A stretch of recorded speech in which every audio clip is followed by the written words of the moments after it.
আসসালামু আলাইকুম ওয়া রাহমাতুল্লাহি ওয়া বারাকাতুহু। আজকে এই ভিডিওর মধ্যে 7টা কবিরা গুনাহ সম্পর্কে ভিডিও আকারে আপনাদের দেখাইতাম স্যার। যদি সেই ভিডিওটা আপনাদের ভাল লাগে তাহলে একটা শেয়ার না মারিয়া যাইবা না। আল্লাহ পাকে এই 7 কবিরা গুনাহ তনে আপনারে আমারে সারারে বাসার তৌফিক দান করুক, আল্লাহুম্মা আমিন। 1 নম্বর ইয়া তাখলগি ডিসরেসপেক্ট অফ প্যারেন্টস, অর্থাৎ মা বাপর সম্মান না করা, মা বাপর ইজ্জত না করা, এইটা কবিরা গুনাহ। 2 নম্বর শরাব পান করা, মদ পান করা, এইটা কবিরা গুনাহ।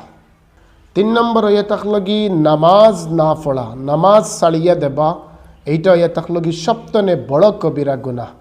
এতনে আল্লাহ পাকে আমরারে হেফাজত রাখতা আর এই কবিরা গুনাহতনে আল্লাহ পাকে আমরারে বাসার তৌফিক দান করতা, নামাজ পড়ার তৌফিক দান করতা। আর 4 নম্বর ইয়া তাখলগি মার্ডার, নাহক খেউররে কতল করা, এইটা কবিরা গুনাহ। 5 নম্বর ইয়া তাখলগি নাইনসাফি, কবিরা গুনাহ। নাইনসাফিটা যে কোনো ধরনের নাইনসাফি হইতে পারে, এই নাইনসাফিটা কবিরা গুনাহ।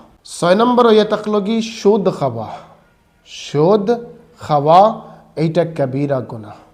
আর 7 নম্বর ইয়া তাখলগি খুদকশি, সুইসাইড, খুদকশি করনা, এইটা ইয়া তাখলগি কবিরা গুনাহ। কবিরা গুনাহ এই 7টার মধ্যে শেষ নয়, আরও আছে। এই 7টার মধ্যে ভিডিও আকারে আপনাদের দেখানি হয়েছে কবিরা গুনাহ ইয়া তাখলগি বড় বড় 7টা। এই 7টার তন্নে আল্লাহ পাকে সারারে বাসার তৌফিক দান করুক, আল্লাহুম্মা আমিন।